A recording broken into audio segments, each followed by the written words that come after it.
I don't plan to use that screen share as really at all today, just due to the nature of what we're doing and the message itself. So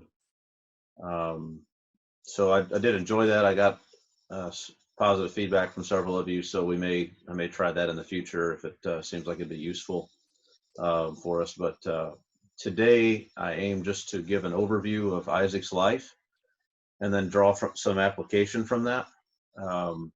It's not exactly a character study. It's not all of his life in one message. I just plan on, because we're going to go back and work through the text, and we'll start working through the text some today as well. But just to point out some things that I think are really helpful as we get going into this new Toldot section of Genesis. We'll spend a little time kind of hopping around the section back and forth, so it doesn't seem to work well for that screen share that I was using before. So the message today then will have three basic parts. First, just an introduction into this new Toldot section of Genesis. These are the generations of Isaac, Abraham's son. We'll be looking at that and familiarize ourselves with that material a little bit, kind of get a handle on what's there. Second, I want to consider Isaac himself and the way that Moses presents Isaac's part in the Bible to us. And then last, I want to just begin to work our way through this section. We'll consider verses 19 through 28 of chapter 25. There's not a whole lot to say on that section. And so, anyway, I think this is really doable for what we're doing. So what our time is. So anyway, if we could, I'd like to just start in prayer for this, and then we'll dive right in. So let's pray. Heavenly Father, I do ask that you would take your word on these pages and make it alive, make that a reality in our hearts. We know that your word is living, it is active, and we pray that it would have an effect on us, that as it does its work, that we would be open to it, we would receive it as we should, it would be planted in our hearts and bear fruit for eternity. We're grateful for these opportunities to come together and spend our time in considered study of what you've given to us for our good. And so we pray by your Spirit that you'd help us to take in all that we should and to give heed and to be changed and transformed as we should, that the life lessons that alter Isaac would alter us. Help us in that. In Christ's name we pray. Amen. Well, I'd like to read Genesis 25, verses 19 through 28 first, and then make our way through what I have prepared. So let's begin with that, reading from the ESV. Genesis 25:19. These are the generations of Isaac, Abraham's son. Abraham fathered Isaac, and Isaac was 40 years old when he took Rebekah to be his wife, the daughter of Bethuel the Aramean of Paddan Aram, the sister of Laban the Aramean. And Isaac prayed to the Lord for his wife, because she was barren. And the Lord granted his prayer, and Rebekah his wife conceived.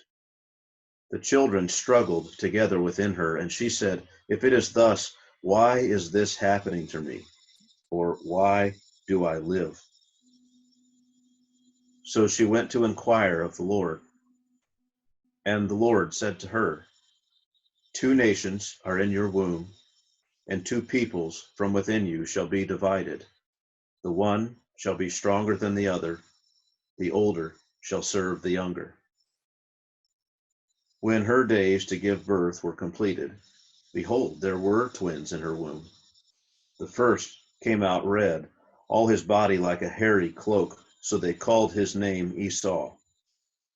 Afterward, his brother came out with his hand holding Esau's heel, so his name was called Jacob. Esau was 60 years old when she bore them. When the boys grew up, Esau was a skillful hunter, a man of the field, while Jacob was a quiet man, dwelling in tents. Isaac loved Esau because he ate of his game, but Rebekah loved Jacob. Okay, very famous portion, followed by many famous portions in the text here. Again, this first section, I wanted to spend talking about the Toldot of Isaac, Abraham's son. And so to do that, I would need to say a few things. First, I want to talk a little bit about Toldot sections and how they work, and just remind you of that briefly. Remember that these sections begin always by saying something like, these are the generations of, and then they mention someone who has already been introduced and discussed, something that you're already familiar with, to tell you kind of what came from them. And that's what they do. They take off from that person, continue the story by telling about what became of them and what was next. Now, these Toldot sections don't just go from person to person. It's not like every person, every generation mentioned in Genesis has their own Toldot section. Sometimes a Toldot section goes through many, many generations all at once. Sometimes they are almost just genealogical lists. What came from this person? Well, after many generations, we got to this other person. And now, okay, now that we're at that person, what became of them? We have that, for instance, with Noah and his part in things. We go from Adam down to Noah. And so a very big section there that's given to us.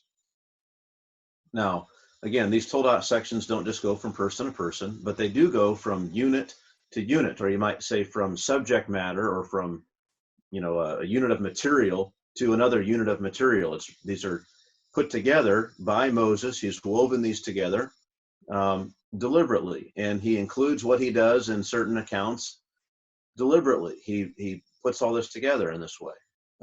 He has broken his book into these 11 sections, and they drive the story as he tells it. And each Toldot section kind of has its own agenda, its own purpose, its own issues that it's dealing with. Some of that may sound familiar to some of you who've been there for these messages. I'm not going to get into all that for those of you who haven't. But in this Toldot section, it's not really so much about Isaac, even though it does say these are the generations of Isaac, Abraham's son. The previous section, the previous Toldot section, which was all about Abraham, if you go back to Genesis chapter 11 and verse 27, you can see how this Toldot section began. It said, these are the generations of Terah. Terah fathered Abram. So it starts with Terah, and it says, now Terah fathered Abram. And it goes in the whole rest of the time to talk about what God was doing with Abram, changing his name to Abraham and all the work he was doing in his life. In this one, it's very different. These are the generations of Isaac. And how does it describe Isaac? Well, he's Abraham's son. It's the way that every professional athlete's son, we feel bad for them. The way professional athletes are kind of idolized in our culture.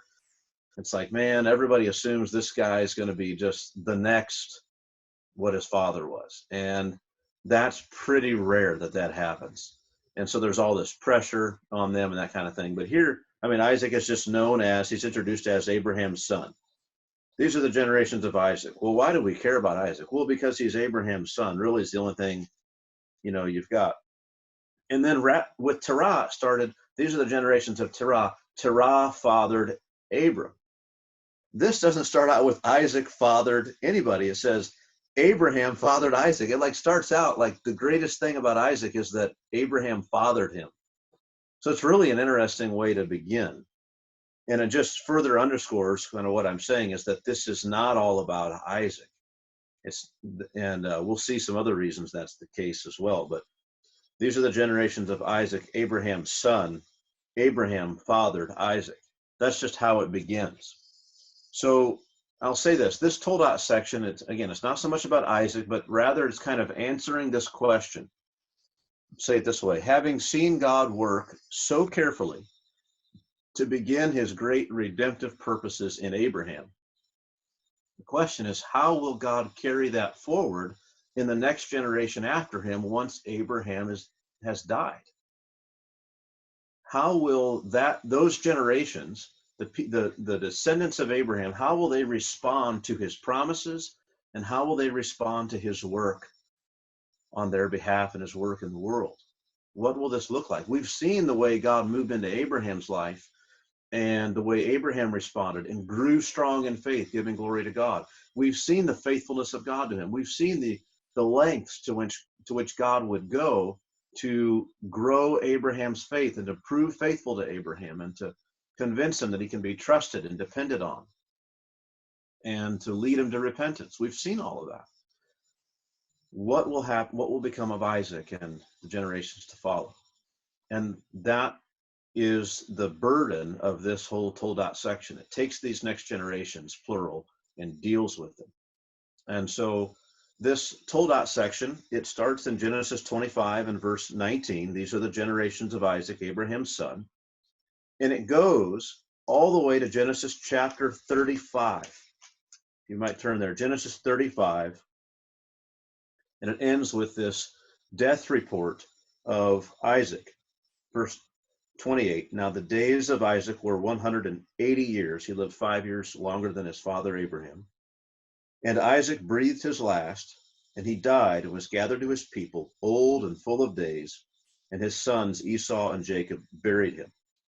And then the next chapter, beginning in verse 1, these are the generations of Esau, that is Edom. And so it begins there, the next Toldot section. So for 10 and a half chapters, we'll be dealing with this question concerning what drives the story. And the question is, what will happen in the subsequent generations to Abraham? How will God carry his plan forward? How will he work in their lives? How will they respond to him and his character and his promises and his demands for repentance and for righteous living? How will this work out? What happens when they fail like Abraham did? These are the questions. These are the issues. Now, in these 10 and a half chapters, this Toldot section, there are three main characters: Isaac, Esau, and Jacob. Then there are several other secondary characters who are also very important, but they are certainly secondary. We have Rebekah, we have Abimelech and his servants, we have Laban, we have Rachel, and Leah. And then also you could say we have the children of Jacob, especially Dinah, Simeon, Levi, and Reuben are especially mentioned. So there we go. Now, beyond any of these people, though, beyond however any of them are involved in the story and the story that Moses tells, the perspective Moses gives us never allows us to see the stories as primarily about these people and their dealings with one another. Rather, God is always at the forefront. He's always an actor. He's always a judge observing. He's a faithful keeper of promises. He is an almighty accomplisher of his purposes despite the plans of men. Just consider some of these following numbers, these statistics I have for you in this Toldot section. The following persons are mentioned the following number of times. First of all, God, or the Lord, is mentioned 72 times at least in these 10 and a half chapters. Now that's a lot, but that doesn't really mean a whole lot to you yet because you haven't heard the other numbers. How about Isaac? I mean, it is his Toldot section after all. Well, Isaac, for having this whole section named after him, is mentioned a grand total of 47 times. Now he's clearly more involved than Terah was in Terah's Toldot section, but the Lord is mentioned 72 times. Isaac is mentioned 47. So clearly this section is not primarily about him, though it does bear his name. But what about Esau? He's primary character. Clearly this section is not about him. He's mentioned 46 times, one time less than Isaac. The section does not bear the name of Esau. He's got his own Toldot section later. And in this section also, he's shown in a very negative light as a result of the life that he lived. And so it's clearly not about Esau. What about Jacob? Well, this is a little interesting. Jacob is mentioned 126 times, so more than any of the rest. He's mentioned more than any other name. We read more than half of these mentions of his name as negative examples of his character and his behavior concerning Jacob. And the rest we read, we see God intervening in his life to rescue him, to protect and sustain him, to enrich him, to teach him, to create confidence in him toward God, and to establish God's sure purposes, which were promised to Abraham and to Isaac and are now promised to Jacob. And so really, like when we read about Jacob, most of the time we're reading things that are negative, and then the positive things we read about are in direct interaction with God as God is working in his life to build him up and to help him. So really the section is all about God's faithfulness, which again, as we should expect, that's the question the told out section is trying to answer. What will come of these next generations? God has been faithful so far, shown steadfast love to Abraham. Now Abraham's off the scene. We're told after Abraham died, God began to bless Isaac after him. And the question is, what does that look like in their lives in these next generations? So this told out section begins with Abraham fathering Isaac and quickly jumps ahead 40 years to Isaac marrying Rebekah. Look at that in Genesis 25, verse 19 and 20. These are the generations of Isaac, Abraham's son. Abraham fathered Isaac. Okay, Isaac is 0 when that happens, right? Next verse. And Isaac was 40 years old when he took Rebekah to be his wife. So now we just jumped 40 years in a comma. We jumped 40 years. We're not told anything about Isaac's childhood other than what we already know from the previous told out section, that he was prized by his father, though he initially wasn't wanted, that he was loved and prized by his mother, that he was hated by his older brother for a time, mocked and abused, that he was offered up as a sacrifice by his father in obedience to God. And God prevented that once he saw the obedience of Abraham. But that's really all we know about Isaac in terms of his youth. So it jumps quickly 40 years. And then the told out section ends with this death report. Now the days of Isaac were 180 years, and Isaac breathed his last, and he died and was gathered to his people, old and full of days, and his sons Esau and Jacob buried him. So it's just, there's not a whole lot in here necessarily about Isaac. Now, in terms of the content itself and the stories Moses puts before us, and ultimately before the nation of Israel that he's taking to the promised land, let's just consider them for a bit in the broadest of ways, just to kind of get a survey of what's here. This will take a little bit of time, and I ask you to follow along with me as I work through here. But I just want you to wrap your mind around what we find in this section. So beginning in verse 19, things take off here. We read about a barren wife and a troubled pregnancy with twins. Rebekah was barren, and then she was given twins. So there's this all of it, the troubles that she has with that, and the oracle that's given, this prophecy from God about the boys. Then we go right into that, and we're not reading about Jacob or about Isaac anymore. We're reading about Jacob and Esau right straightway in verse 29, where Esau sells his birthright. Then even though we've left Isaac, we jump back now to Isaac in chapter 26. And we learn that in response to a famine, God explicitly promises to Isaac to establish in him all the previous oaths that he made to Abraham. And he's warning Isaac not to leave in the midst of the famine, but to stay in the land. And if he'll do that, all these things will come to pass. So he does. He stays in the land. But then Isaac falls to the same temptation to lie about his wife as his father Abraham. This is still in chapter 26, beginning in verse 6, and it follows from there.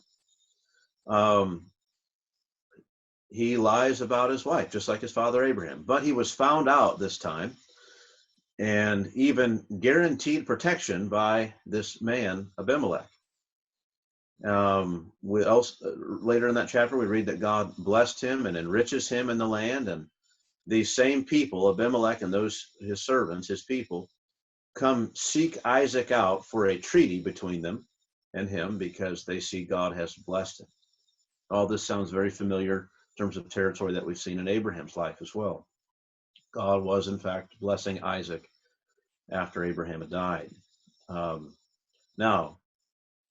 Jacob, then, the next story we read in chapter 27, at the instigation of his mother Rebekah, this is not Isaac, again, this is Jacob, Isaac's youngest of the twins, the youngest son.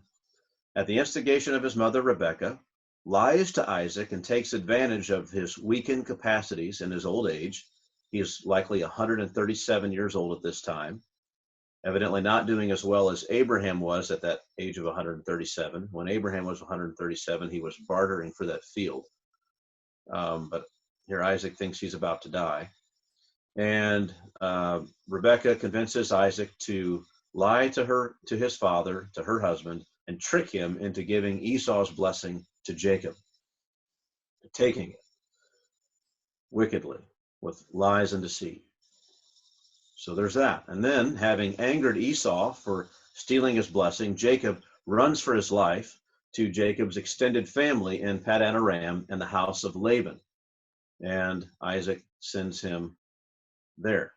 Now, Jacob, on his way, has a dream of a ladder going up to heaven in which God reaffirms his intention with Jacob to be with him and to bring about his purpose and promises stated to Abraham. And Jacob swears a vow that he would serve God and honor God as his God and give tithes to God if God does in fact do what God had promised. And that doesn't seem like much of an if. God will do what he promised, but that's the condition.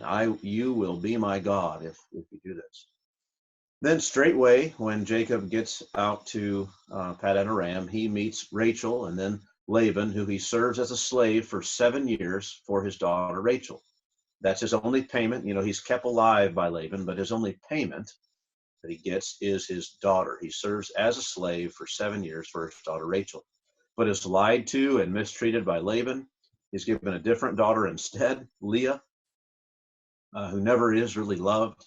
It's a sad story in its own right, and we'll look into some of that. Then, in a very mixed up and bad situation, Jacob ends up with 2 wives and 2 concubine wife substitutes for those 2 wives, with 4 women in his household bearing him children, all in competition with one another. And you could imagine the marital bliss such a situation would produce. It had to be just awful. But we don't read a whole lot about it, other than as it's unfolding in the beginning stages. And so perhaps Isaac has learned from his parents how such a situation might be handled. Now, then after 20 years of service, the last 6 of which actually included a wage, Jacob, he did get paid for that. Jacob flees from Laban because Laban and his servants no longer view Jacob with any favor. They're displeased with him, feel like he's taken too much in terms of his wages, and that worked out in its own way as God blessed, but that's what happened. Laban follows after him, and when he catches them, we learn that Rachel had stolen her father's idols, those little idol gods, to take them with her. So she wasn't exactly a faithful devotee of Yahweh, but this is what she was doing. But she's not caught. You might expect she would get caught, but she didn't get caught. However, the 2 men, Jacob and Laban, make peace and agree not to harm one another. And that's kind of that story. Then we read about Jacob continuing on his journey, returning now to the brother that he had wronged and who had been ready to get revenge before. But before he meets him, he prays to God about the whole matter, and God answers him mightily. And that's a very memorable text. We won't get into all of that. Jacob then settles, he meets his brother, and that goes well, and he settles in the land outside the city of Shechem, where he buys some land. Soon after, a young man from the city named Shechem, the city is named Shechem, and the king of that land has a son whose name is also Shechem. Soon after, this young man rapes one of Jacob's daughters and then desires to marry her because he is obsessed with her. And in a very messy and very cruel way, some of Jacob's children exact revenge on the entire town, leaving no man alive, and making much trouble for Jacob in terms of what the surrounding cities and peoples will think of this family who has returned back to the land, who doesn't belong here. It's not good. God then sent him to the place that he had met with him once before, and where he had made promises to him again. God wanted him to go there. And he tells him not to be afraid, that he'll be with him. God meets with him. That happens. We'll get into that just yet. And then Rachel falls pregnant again in her old age. She's pregnant at this time. And the labor is hard, and she dies afterwards, likely due to her older age and all of this. But it's a hard pregnancy, and she dies. And we learn that, and so that happens. And then the next story we get is we learn that Reuben, one of Jacob's sons, slept with one of his father's concubines, which was a great sin. But we learn of nothing else about it. We're not told anything else about it or consequences at that time. Then we read about Isaac's death, where Esau and Jacob gathered to bury him. And thus ends this Toldot section. And it's a very odd, collection of stories. But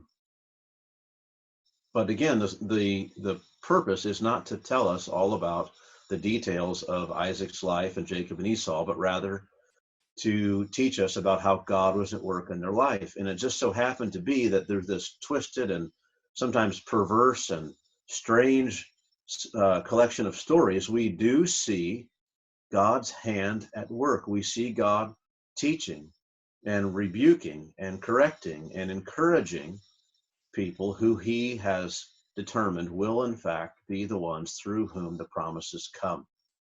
And so despite all the obstacles, God faithfully carries out his purposes.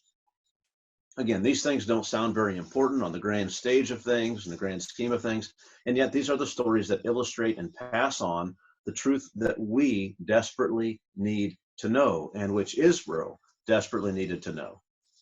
And so we then, I hope you with me, will give ourselves to a diligent and searching study of these matters, because God has spoken them to us. He has preserved them for us. And he has assured us that they will do us good and prepare us for righteousness and for faith. These stories will train us for these things. We need them. We need to understand them thoroughly, more thoroughly perhaps maybe than the people of Israel did in their time. So then, that is the first maybe part of the message. Now, secondly, the second part. What do we learn about Isaac generally? I mean, it's the Toldot section of Isaac, some kind of an overview of his life, and I want to do that now. So first, let's say this. At the beginning, Isaac is portrayed very well. I mean, it's encouraging. Let's go back a little bit and see some things we've already learned about Isaac from the previous Toldot section. The first thing to say about Isaac is that he is presented as a submissive son. Let's look at Genesis chapter 22, verses 6 through 10. Verses 6 through 10. This is at the offering up of Isaac, the temptation or the testing of Abraham. And Abraham took the wood of the burnt offering and laid it on Isaac, his son. And he took in his hand the fire and the knife. So they went, both of them together. And Isaac said to his father Abraham, "My father." And he said, "Here am I, my son." And he said, "Behold, the fire and the wood, but where is the lamb for a burnt offering?" And Abraham said, "God will provide for himself the lamb for a burnt offering, my son." So they went, both of them together. When they came to the place of which God had told him, Abraham built the altar there and laid the wood in order and bound Isaac his son and laid him on the altar on top of the wood. Then Abraham reached out his hand and took the knife to slaughter his son. Now, I am not convinced from the scriptures that, as some men seem to be, that Isaac was a willful participant in his being bound and laid on the altar. That may be, but there's no real evidence for that. Somehow Abraham got him on the altar. But he is certainly submissive in the sense that he's there with his father. His father says, let's go. He goes, he takes the wood. Abraham puts it on his back. He's the one who carries it up the mountain. He's submissive. He's obedient. He does what he's asked to do. He does his best. He does well. He's respectful of his father. You see all that about him. And so just to say that, he's presented as a submissive and obedient son. What else? He's presented as a contemplative man. In Genesis chapter 24, we read in verse 62, Genesis 24:62. Now Isaac had returned from Beer Lahai and was dwelling in the Negev, and Isaac went out to meditate in the field toward evening. So he's a contemplative man. He's a man who takes his evening and he doesn't just do whatever. He gets out somewhere where he can think and meditate and reason over the things that his responsibilities, things he's heard his father, stories about God, these sorts of things. He's got much to think about and mull over, and he does that. He's a contemplative man. And he seems to have loved and also to have valued his mother.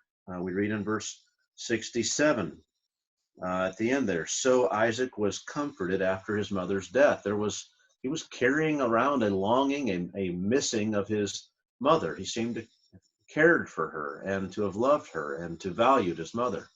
Again, this is all presented in a positive light. We want sons and daughters to honor their father and their mother, and he certainly seemed to do that. He did it far more than his children did, for sure.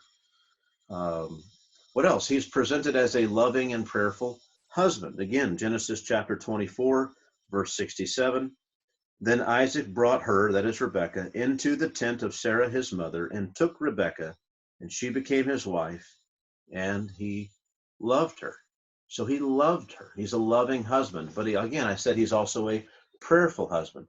Let's turn now to the Toldot section that we have begun in Genesis 25.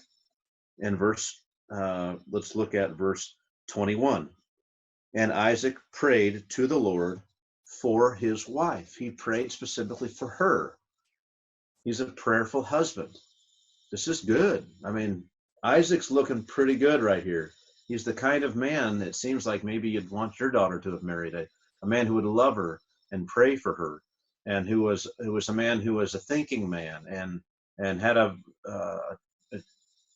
in his heart cherished his own mother, was submitted to his father, had learned wisdom from his father. This is good. What else? He's presented early on as a believing heir of the promises made to Abraham. Genesis 26, verses 1 through 6. Now there was a famine in the land, besides the former famine that was in the days of Abraham. And Isaac went to Gerar, to Abimelech, king of the Philistines.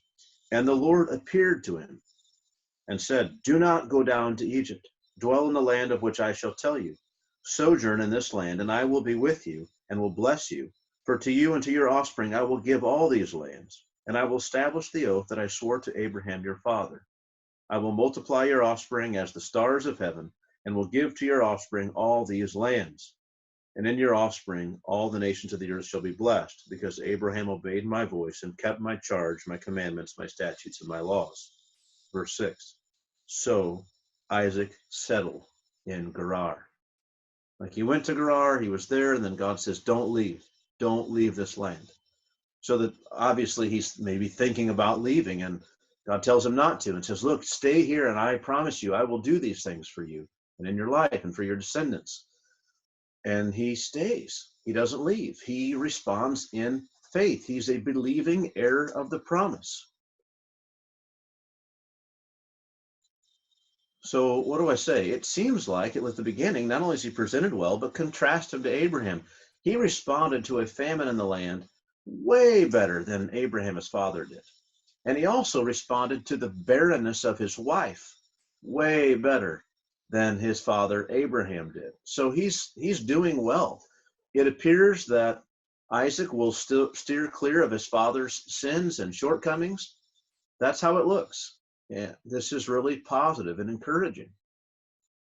Um, just like we've said, our desires to go through these passages and the events in these men's lives, and to gain the lessons that can be gained, so that we can grow in faith and we won't stumble where they stumbled. We'll mature and grow as Christians. Well, it seems like Isaac has done that, partly at least, with his father Abraham. He has learned a lot of those lessons. He's more mature than his father Abraham was starting out, and he is a step further along because of having been raised by Abraham. Now, that this good record is a little bit short-lived. Sin is found in all of us, and Isaac is no exception.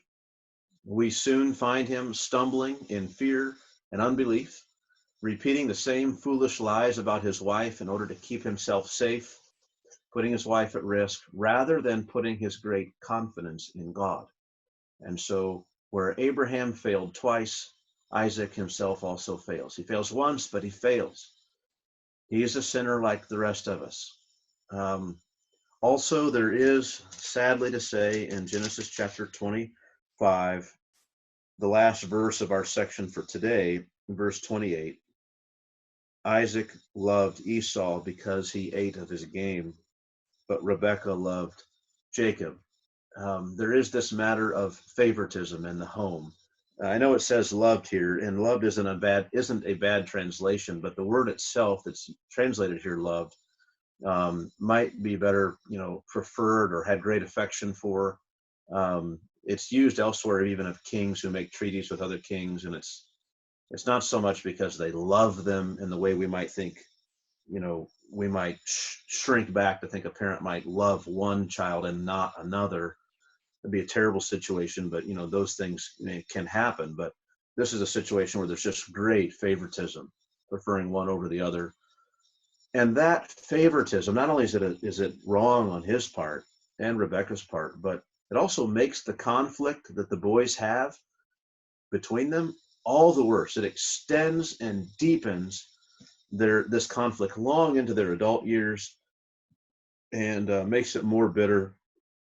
There's resentment that's built up there. There's sides that are taken, as they're growing up, and it's not good.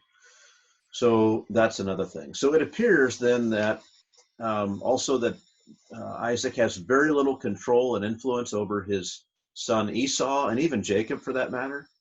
Whereas Isaac was a very respectful son of his father. It appears that his two boys don't have a whole lot of respect for him. They don't honor him very well in the stories that we have. So that's a real letdown too, in terms of Isaac and the kind of man that he was.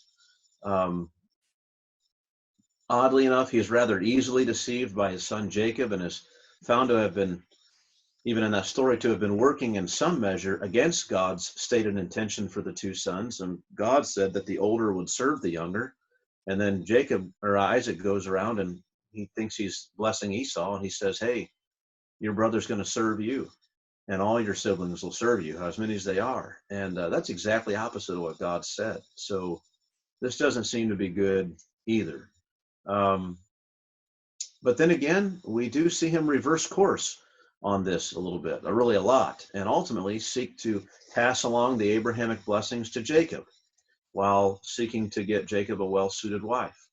So he does kind of come around, I guess, on that. And those words, if you turn with me to Genesis chapter 28,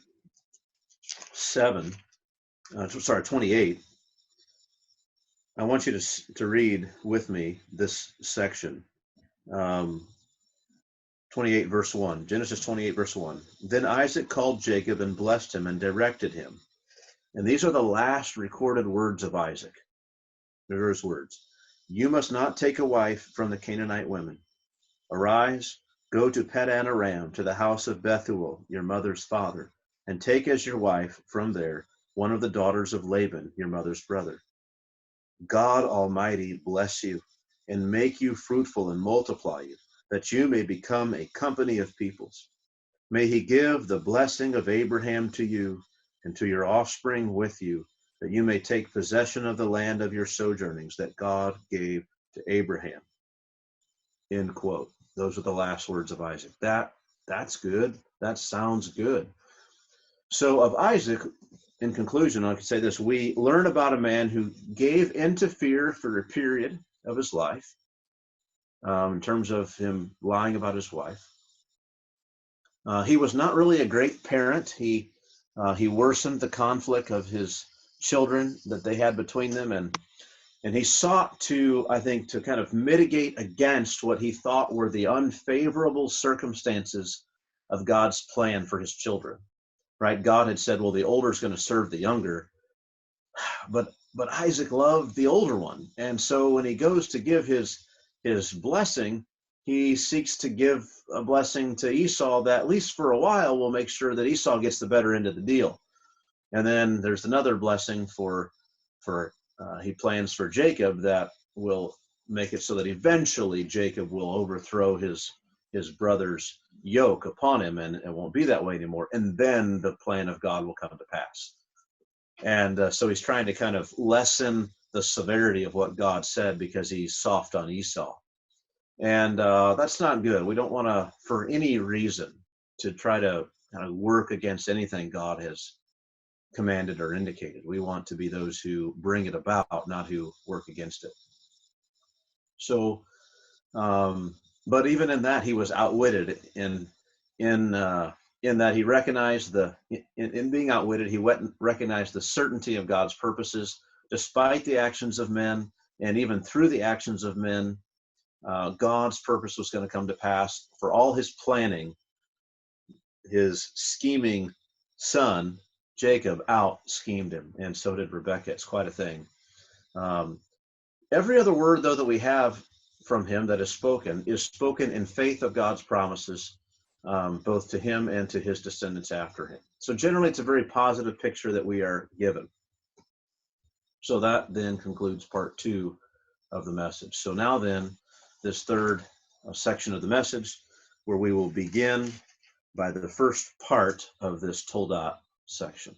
So we'll look at Genesis chapter 25, verses 19 through 28.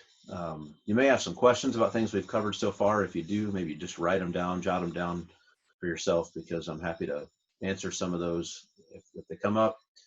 Some of them may reserve for later time, just because I know we'll be dealing with things in detail later. So anyway, so this section I have titled, and Jared, you're always asking for a title. You could give it this for the message, though it really just describes this portion of the message.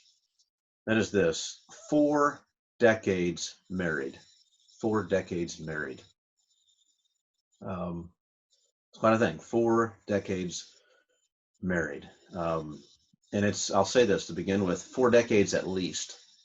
I wonder how many of us, though, think about that as we read verses 19 through 28, we're covering at least 40 years. Let me prove that to you very quickly. Verse 20, Isaac was 40 years old when he took Rebekah to be his wife. So starting out, really in a sense, Abraham fathered Isaac. That starts out, we cover 40 years there. But let's just start with, he marries Rebekah. He's 40 years old. Go down to verse 26. Afterward, his brother, the end of verse 26 says, Isaac was 60 years old when she bore them. So for 20 years passed between when he married Rebekah and when these twins were born. So 20 years. Then look at verse 27. When the boys grew up. That's the way my ESV translates it. Some of you might have, and the boys grew. And it's not necessarily the case that you can tell there that they were already grown up. Can't remember what the New American Standard does there, but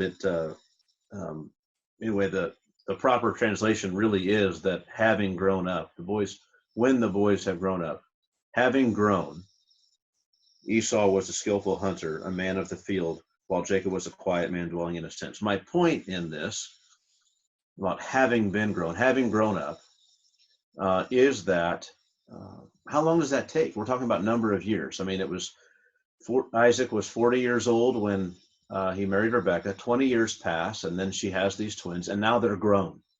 They are grown men.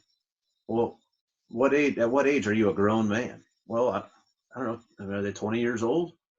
Fully grown? It's probably 20 years old, maybe even more. But they are grown and skilled in their respective, areas of interest. And so, so there's that. They're probably at least 20 years old. I would say, though, that these boys are definitely not 40 years old, because in Genesis chapter 26, at the end of Genesis 26, we read, when Esau was 40 years old, he took Judith, the daughter of Beeri, the Hittite, to be his wife, and it goes on. So at 40 years old, he gets married, and that's later in the story and appears to be a later time. So, the boys are, I don't know, roughly between 20 and 40. We want to say 30, 25, 20, somewhere in there. So it's at least 40 years. So 4 decades married. We're talking about 40 years of their marriage. Now, let's look through the text then again. Let's beginning of verse 19. These are the generations of Isaac, Abraham's son. As I said already, it's very curious that this begins as Isaac just being Abraham's son. That kind of tips us off already that it's not all about Isaac. The question is, what becomes of those who follow Abraham? And then the first action of the genealogy: Abraham fathered Isaac. We skip quickly then to verse 20. And Isaac was 40 years old when he took Rebekah to be his wife, the daughter of Bethuel the Aramean of Paddan Aram, the sister of Laban the Aramean. So one of the things that helps us as we try to understand the Bible and what is important is to notice the pace of the storytelling. And this is very important. So maybe it's obvious, but we just covered 40 years in 2 verses. And now in another 2 verses, we're going to cover the next 20 years. And then we're going to slow way down, and we're going to give another 7 verses to this struggle that Rebekah is having with these twins, and the Lord's response to her and their birth and some of the things that happen. It just slows way down.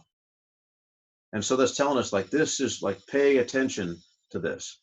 And then, in verses 29 and following, where Esau sells his birthright, it slows down even more. And you really need to stop and pay attention and say, there's a reason. This is really important. We're just skipping over all these things in these guys' lives just with these, 1 and 2 sentence statements. We're covering 60 years of their life. And all of a sudden now, here we come to these stories that are more drawn out and detailed. And so we get ready to come to that. But let's look then, again in verse 20. And Isaac was 40 years old when he took Rebekah to be his wife, the daughter of Bethuel the Aramean of Paddan Aram, the sister of Laban the Aramean. So he's 40 years old. And then we know that Rebekah does not give birth to these children until he's 60.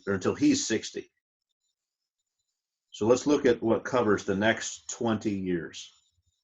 And Isaac prayed to the Lord for his wife, because she was barren. And the Lord granted his prayer, and Rebekah, his wife, conceived. So the next 20 years of their marriage is described as she's barren. It seems almost impossible that we would cover 20 years in that one verse, but we do. Abraham, think of this, was 75 years old when he left for the Promised Land. And that is followed by 25 years of barrenness for Sarah before Isaac is born. 25 years. Well, Sarah and Abraham certainly did not handle those 2.5 decades of barrenness as well as Isaac and Rebekah handled their 2 decades of barrenness. Abraham and I won't get into his faults, but let's just say positively, he's kind of portrayed as, in general, patiently waiting for this son for the bulk of those years, patiently waiting for this promised son.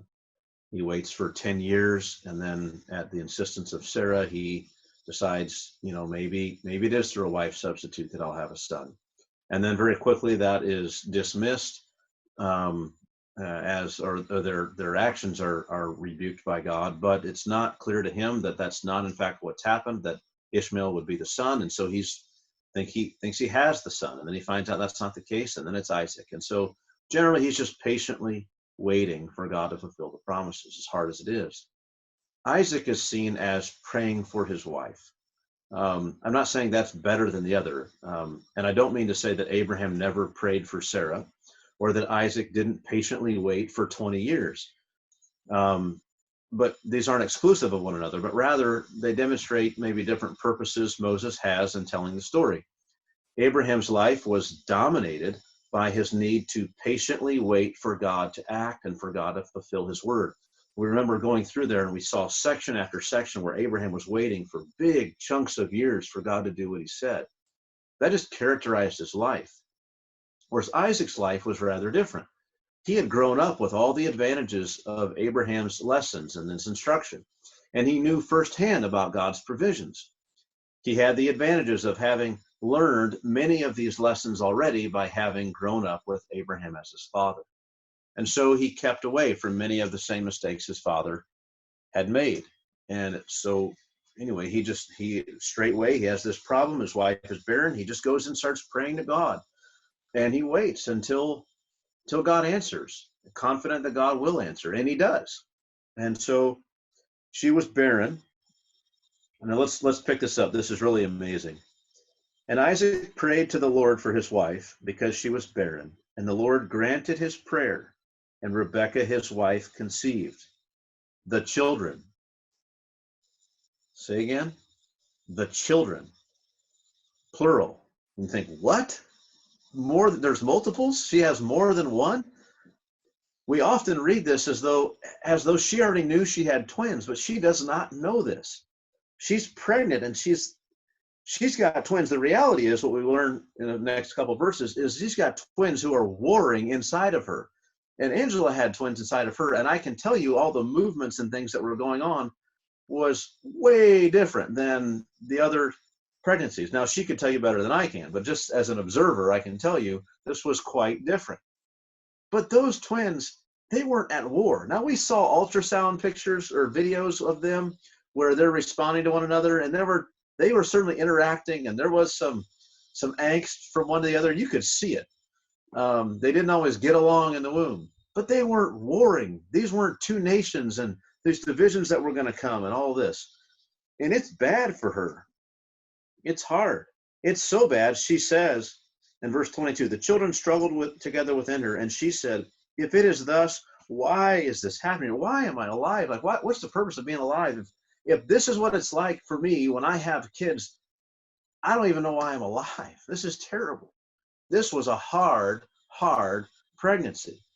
Some of you women, you can think back to your kids getting their hands or their elbows or their feet stuck in between your ribs and this kind of thing. I mean, that's when it's one. What do you do when there's two and they're at war? This is crazy. It's like something out of a sci-fi movie or something. So this is not good, and it's hard. So what else do we read here? She went to inquire of the Lord. It says, so she went to inquire of the Lord. And that's an interesting statement. It doesn't say she inquired of the Lord. It says she went to inquire of the Lord. As a Christian who has the advantage of all that the Bible says about prayer, I don't typically go anywhere to inquire of the Lord. I might go to a quiet place, a place where I can be alone and not distracted, but that's about the extent of it. I go somewhere where it's easier for me to gather my thoughts. But she goes out to inquire of the Lord. And you might say, well, where did she go? Why would she go? Where did she go? I think it's likely that she goes to one of these altars that had been made already by Abraham in the land. or perhaps by Isaac, although at this point we have not been told about any altars that Isaac has built. But we find places like that where, I mean, God specifically later in this told out section tells Jacob to go travel to a specific place and go build an altar, and there God will meet with him. And so, you know, for us, it sounds unusual to say, why would you have to go somewhere to speak to God? And it's not that they had to go somewhere to speak to God, but that was generally the practice that they had. And God had encouraged it in general. And so she goes somewhere to get to an altar to hear from God and to inquire of the Lord, to ask a question from God. Now, verse 23, the Lord graciously answers. I mean, he's gracious in that he does provide an answer. He gives her an answer to her concern. And the Lord said to her, here's this oracle from God, 2 nations are in your womb. And she might have felt like 2 whole nations were in her womb at the time, but 2 nations are in your womb, and 2 peoples from within you shall be divided. The one shall be stronger than the other, and the older shall serve the younger. Now, I want to help you kind of interpret this just a little bit. In Hebrew, we find it very often in the Proverbs and in the Psalms and just in other writing too, but it's very evident there that very often we read things in repetition. We read something said once or twice, not just once, but said twice or maybe even 3 times. And I would submit that here, the same thing is being said 3 times, and it's kind of said a little differently each time, and certain things are made a little clearer each time, so that as it's said the 3 times, the picture becomes very clear and obvious. And so the first time this thing is said, the answer to her, why is this happening to me? The answer is 2 nations are in your womb. And you hear that and you think, okay, so I've got twins, and they are both going to be their own nations. They're strong-willed, maybe they're assertive. These are people who will count in the world. These are nations of peoples who will come from them. So 2 nations are in my womb. I've got twins, and they are both stubborn or assertive, you might say, in some way. That's their personality. Then, okay, there's more information. What it's said a different way. What else is this? And 2 peoples from within you shall be divided.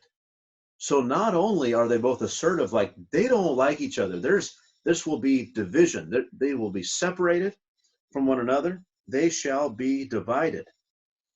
And so they are warring. They are warring within her. Now, what else do we read? The one shall be stronger than the other, the older shall serve the younger. You should read that as one kind of line together. The one shall be stronger than the other, the older shall serve the younger. That's the third way that this is clarified for her.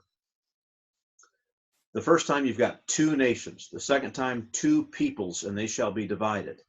Now you have those same 2 groups being described this way. The one shall be stronger than the other. So this one is stronger than the other. Okay, well, what about the other one?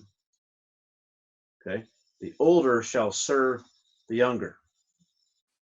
So on the one hand, what's said about I think it's the one shall be stronger than the other, and then the older shall serve the younger. It's a bit interesting. Who's described first?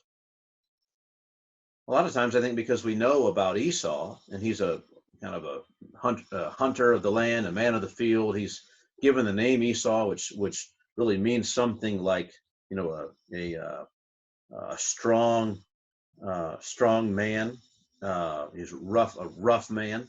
We think, well, he's the one who's stronger. The one shall be stronger than the other. And the next line says, the older shall serve the younger. I think what it's saying, the one shall be stronger than the other. It's not just that Jacob will be stronger than Esau as a man, but that the peoples will be stronger. 2 nations are in your womb. 2 peoples from within you shall be divided. The one people shall be stronger than the other. What about the other people? Well, the older twin that's inside of you, that the people that come from him shall serve the younger. And that's what it's told. So two peoples from within you shall be divided. The one shall be stronger than the other. That's Jacob and his descendants. And the older shall serve the younger. That is Esau and his descendants. And so that's how we should understand this. Now, if we've read this rightly, what should we expect in the story that follows? Remember, this is at the beginning of things, and so these boys aren't even born yet. And so what should we expect? This oracle, because it's from God, is telling us what will certainly come to pass, and it's setting us up to expect certain things in the rest of the section. I think we could expect at least these things. First of all, we should expect that on both of these boys will come great earthly blessing. Two nations and two peoples. There will be great earthly blessing. I mean, think about this. You know, most of us are happy if our children just kind of, you know, get a job and find a spouse and have some kids. Like, it's just kind of, you know, we hope that they live a life that is rewarding and full, that they live to be full of days, this kind of thing. Like, that's all we hope for. I mean, certainly there are spiritual things we hope for, but in terms of earthly blessing, that's kind of as high as we hope. That they just kind of live a decent life and enjoy their life. And, you know, things aren't too difficult for them. We hope those things. And it's kind of as far as our earthly hopes for them goes. But here, these are nations. I mean, not many men become nations. We'd have a lot more nations if every person became a nation. But so there's going to be great earthly blessing upon each of these boys, and they themselves will father a nation, each one. So we expect great earthly blessing. Whatever happens, like, both of these guys are going to end up very blessed physically. What else? We should expect division. It says, the two peoples from within you shall be divided. We should expect division and separation. It's going to come. It's not going to be good. They're going to be at odds. They're going to separate something. This family, which is all knit together now, and you've been praying that she'd get pregnant, and she's got pregnant, and there's twins, and it's going to be so good, and the family's going to be divided. Very divided. And so you should expect that. It's going to come. These boys are going to go different ways. There may be hard feelings. There may be things that happen that cause divisions, and so we'll see that. What else should we expect? We should expect difference and distinction according to strength, or according to capability, you might say. Somebody's, how strong is a man in the world? Not just physically, how much can he bench press? We don't mean that, but how capable is someone in making their way in the world? How strong are they as a man? We should expect differences and distinctions in these two boys according to strength. And we should expect to find that the younger boy is the one who's really stronger and better equipped for the world. And then we also should expect servitude. It says the older shall serve the younger. We should expect to see that the older one is going to end up serving the younger, and that would work out even according to the nations. So we're being set up for what comes. So that's this oracle and how we should understand it. Now then, in verse 24, when her days to give birth were completed, behold, there were twins in her womb. It's like, see, what God said was right. There were, in fact, twins. There were twins in her womb. There were just two. It was multiples, but it was just two. It was two nations. So there were twins in her womb. The first came out red, all his body like a hairy cloak. So they called his name Esau. Now, I know there are some people, I think, that say, oh, well, you know, Esau means red. Actually, that Edom means red, which is the name he gets later. It's very close to the name Adam, which means, you know, to make red. So Esau is not given his name just because he's red specifically, though that does come up several times. But he's red, and all his body like a hairy cloak. I don't know. That just sounds disgusting. To see this baby born looking like a hairy cloak all over. You know, some women I know prefer their children to be born bald. They love a bald baby. Others love a hairy baby, a baby with a full head of hair. But I don't know anybody that loves a gorilla baby. but this is what he was. I mean, he's hairy all over, like an orangutan. It's crazy. Red hair everywhere. And he's named Esau, which means something like rough. And I think the idea there is just like today, like if you see some guy, and we all know this, I mean, it's a stereotype, but it's just true. Some guy that's just all hairy everywhere, you just associate him with, he's a rougher guy. Like you just think that way. Whether it's true or not, that's the stereotype. Like he's just a rougher kind of person. And so he's given this name. He's rough, a rough handling man. And this is what his name means. And that's humorous, and I'm sure all of you are laughing in your locations where you are, but that's his name. That's how it's given to him. And then what do we read now? In verse 26, afterward his brother came out with his hand holding Esau's heel, so his name was called Jacob. So his name was called Jacob. Now Jacob, that name itself means, the heel, to take the heel, grasping at the heel, or by idiom, to cheat, like he's a cheater. He's not content. And you see in this picture of what, you imagine this birth, I mean, how unusual. I mean, he goes out and when he's born, he reaches out first thing and he grasps his brother's heel to take it, to grab him. It's so strange. And so they give him that name. Two very strange things in this birth. One, this one boy is born with this red hair everywhere. That is odd. And so they name him, boy, he's rough. And, maybe that's part of, maybe they're thinking, I don't know, he's rough looking. He's not a good looking man. He's not a good looking baby. I don't know, but he is rough. All of that. So this one is rough. And then the other one comes out and he's just grabbing for what the other one has right away, trying to take him and take his spot. It's amazing. What a little cheat. And he's given this name. Look at it. This one, he takes the heel. He grasps at the heel. He's crafty. He's cheating. He's a cheater. And what a thing. His name Jacob doesn't exactly mean, just like Esau's name doesn't exactly mean this red hairy man. His name doesn't exactly mean grasping at the heel and a cheater. But when his name is said, it's so similar to the word for these other things, it would remind you immediately of that. And so, anyway, that's just how those names worked. So again, that gives us an idea of what to expect. What do we expect of these men? Well, Esau is going to just be a rough guy. He's just kind of an instinctive, rough kind of, beat his chest, pound his chest, go out and get it done kind of guy. And Jacob is going to be this kind of a crafty guy who takes what his brother has and is means to get it any way that he can. And so their names indicate that. It sets us up for what comes. We don't have to wait long at all. The very next chapter, we see this beginning to work out. But more than that, we even see it in this chapter. Let's continue. In verse 26, Isaac was 60 years old when she bore them. When the boys grew up, well, we've learned what their names were. What about when they grew up? Esau was a skillful hunter, a man of the field.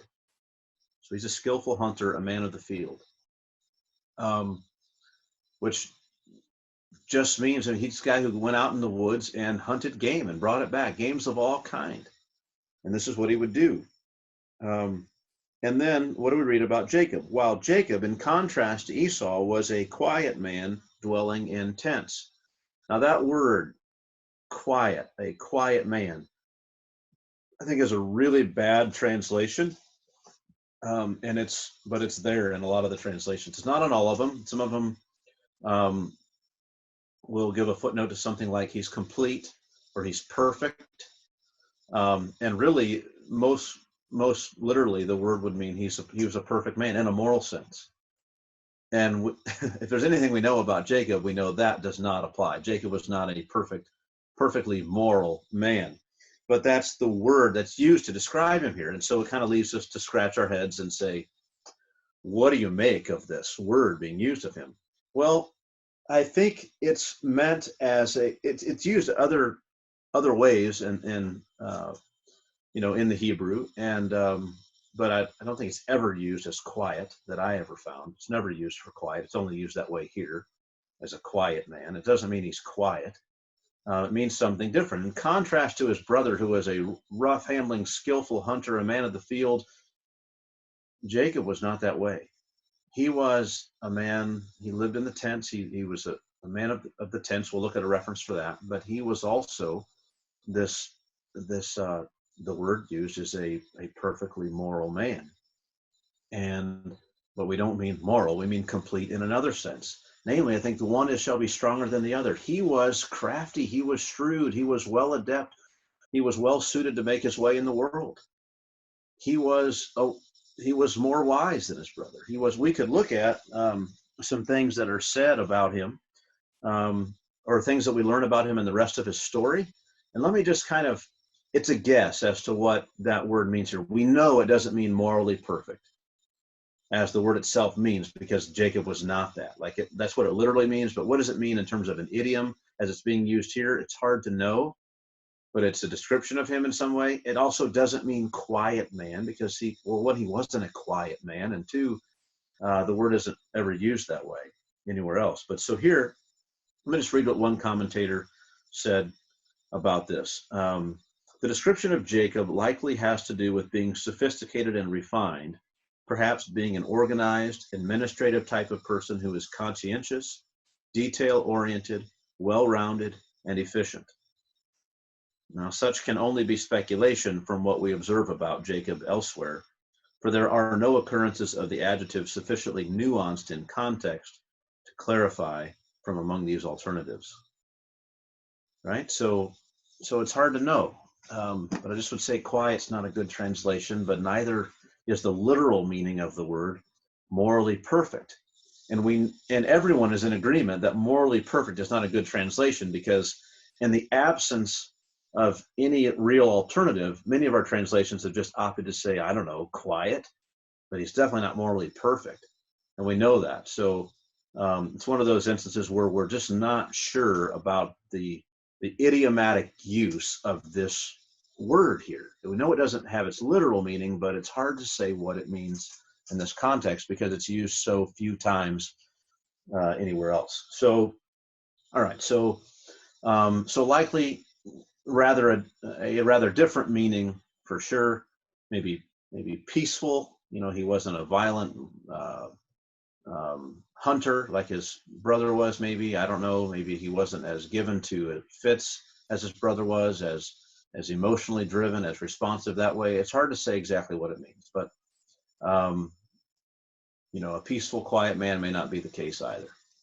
Now, it also says he was dwelling in tents. He was dwelling in tents.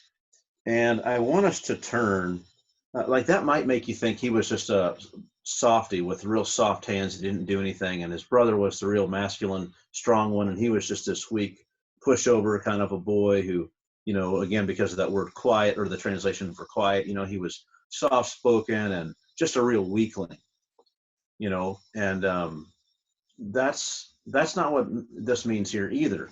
If we go to Genesis chapter 4 and verse 20, I want you to see Genesis chapter 4 and verse 20. This is speaking about some of the descendants of Cain. And it says in verse 20, Ada bore Jabal. He was the father of those who dwell in tents and have livestock. And I think that's far more likely the case for Jacob. He seems to, later on in the story, in the stories that are told about him, he seems to know a lot about livestock and shepherding. And, he did really well with that. And the reason was because that's what he was. He dwelled in the tents. He was one of those kind of people. He spent his time going around, in the tents there in the camp, but then outside the camp grazing with the livestock. He would shepherd them. Whereas Esau was a hunter. So Jacob would stay with the livestock and protect them. He was more of a shepherd kind of guy, staying near the tents and always there. But, Esau would go out on a 3-day hunt and come back with the game he got. And that was the real difference there. Esau is more of a man in the field, where Jacob dwells here in the tents. So that's the contrast that we should draw. And as I understand it. Now, the next verse then, we read about this favoritism. Isaac loved Esau because he ate of his game, but Rebekah loved Jacob. So we read that, this is crazy. So Isaac loved Esau. Why? Like, what was it about Esau that made Isaac prefer Esau over Jacob?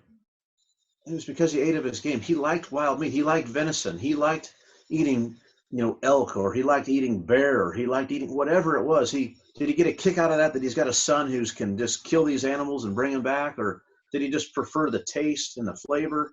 There's some reason to think that. But it's such a thing. It's such a crazy thing. I mean, how small of a thing can cause somebody to prefer one person over the other. Like, it's amazing. Esau has plenty of character faults. There's no real reason, like, you shouldn't prefer Esau over Jacob when you learn about the kind of men they are.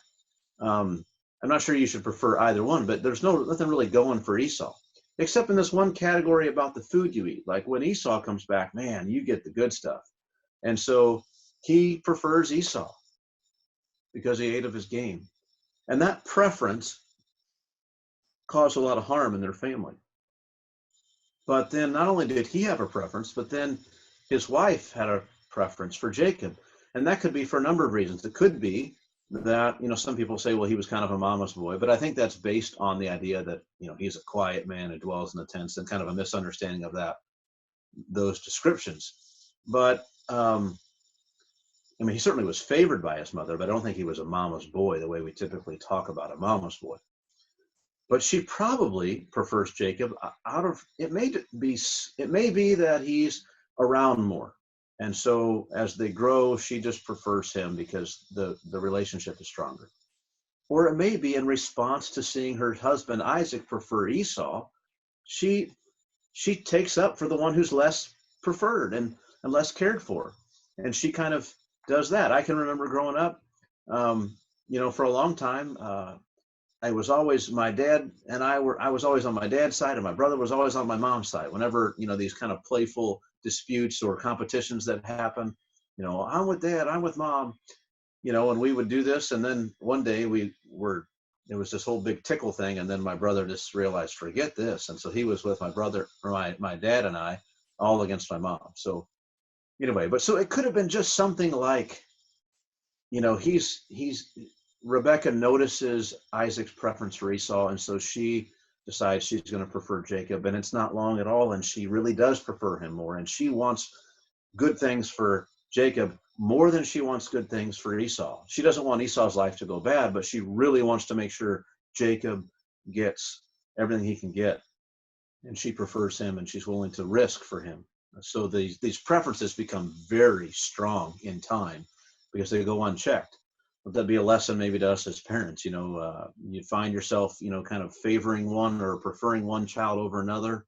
It's just in even the slightest way, like, check yourself, like that. That's not good. That can cause real harm. And so they didn't do that here, and it wasn't good. So, okay, what do we learn from all this? So I'm kind of ending the message here. What's the application for all this? Well, there's not a whole lot yet. I mean, we've just kind of, the story has just begun, and we're just kind of setting the stage. But we are getting into things. And the first thing of application I want to say is, don't miss this, as I already brought it out, this favoritism and how it will feed into the conflict these twins have later in their life and on through their life. We don't see it a whole lot here. We see it beginning, but just pay attention, be alert for how this favoritism will itself contribute to the problem. And then the application is then stay far away from that. So that's one thing. Secondly, the application we ought to take from this as we at least go on to the rest of the stories is we should be looking for this division and anticipating division and distinction and differences between the boys, and should be heightened in our reading, heightened sense for those things. What else? By way of personal application, I think we should not miss the prayers that were made by Isaac concerning Rebekah and the answered prayer. This is really encouraging. Abraham prayed to God about a number of things, and God dealt with Abraham about a number of things, and that was encouraging in its own right to see God's dealings with him. But now Abraham is dead, and the next generation is here, and we find that Isaac prays to God. This is even actually in time before Abraham had even died. And he prays to the Lord for his wife. What kind of things would he pray? Well, one, obviously that she would have children, but also two, the Lord would comfort her and encourage her and strengthen her and give her reasons to trust in God and to hope in God, to help Rebekah in this way. And so he prayed for her. And it just says that he prayed. We don't know how many times he prayed, but there was a period of 20 years. And so likely this was a recurring prayer. He was prayerful as a man concerning his lack of a child, and also concerning his wife. And it doesn't say that he prayed for a child. It says he prayed for his wife. He wasn't just praying, Lord, give me a child. He was praying, Lord, I'm concerned for Rebekah. Help her. Give her the desires of her heart. Teach her. She's depressed. Help her with this. She's longing for this. She feels ashamed. Help. And all these kinds of things. Maybe Rebekah herself said, here, take my servant. Isaac would say, no, that doesn't go well, and that's not what God would have. I know you think that makes sense, but that's not what we're going to do. And she's restless with this, and he's saying, Lord, help her to see what's right. Help her to have peace with this, and help her to be patient like I'm patient. I know you're going to come through. And the Lord did. In 20 years, the Lord came through. She conceived, and she had a child. And so we can be thankful just even for the example of the prayerfulness of Isaac concerning Rebekah and the way the Lord answered the prayers. We can apply that to our own lives. Like, there are things that are going to be hard for you, maybe for the next 20 years. Well, be prayerful about it, and be prayerful for others that are in that situation. God will come through. He's not going to abandon his promises and his purposes. Like, he will bring it to pass, and we can be confident in him. And then the last area of application is just to be encouraged that, I ended last time talking about this application, that the work of God in Abraham's generation came to an end, and it opened up on these next generations, and they needed to carry it forward. Just like Abraham had made these provisions that the work of God the promises of God would come to pass. He did all that he could on his end to make sure this happened. We also ought to be doing the same sort of thing. Well, what we see in this section now is that work is beginning. And that's wonderfully encouraging, that the work of God is going on. It's continuing. God is as real in the next generation.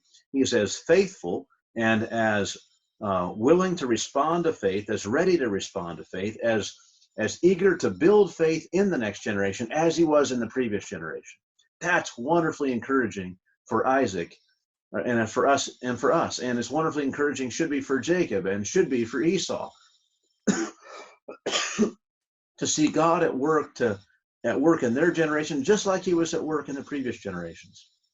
I know there are times we can read through, we've got all of Christian history to read. There are times we read the things that happen in the Bible, the times we read things that happen in church history, and we think, oh man, where's God today? If God would do something like that, I want God to do something this way. Well, in one sense, that's good to want those things, but in another, we can feel like, well, because God didn't do some specific thing that he did in the past means he's not at work now. And that's not the case. Not the case at all. God is at work in this generation in some ways that are exactly like he was at work in Abraham's generation, and in other ways that are very different. But what we see is God is working. God's faithful. He's working it out, faithful to his purposes, faithful to his promises. And that's mightily encouraging. And we should take encouragement from that, just to see that in the mundane, in the day-to-day, in the even the big events and the small events and the circumstances of your life, like God is at work. He's bringing things to pass. Like things will be written. There will be a day when you are brought before God and before all creation, before all of heaven and earth, and the mighty deeds of God in your life are told, and the faithfulness of God is told, not just by God, but by you. Like you're able to finally see the big picture and to say, look what God has done. Glorify God because of what he's done in my life. Like God means to use you as a trophy of his grace and as a testimony to his steadfastness and a result of his good purposes. And so we should be wonderfully encouraged in this.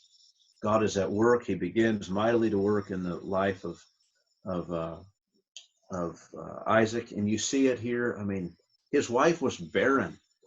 I mean, if Abraham and Sarah conceived by faith, then this is the same for Isaac. I mean, he's in faith. His wife is barren. It's an amazing thing. You could say this. It sounds like an oxymoron. Barrenness runs in the family, right? I mean, because if you're barren, there's no family to follow. But in this case, barrenness does run in the family. But God, he overcomes. And in answer to prayer, and in response to faith, and in faithfulness to his promises, and in steadfast resolve of accomplishing his purposes, God overcomes barrenness and gives children and carries out his purposes. It's wonderful to see, and we should be encouraged with that. So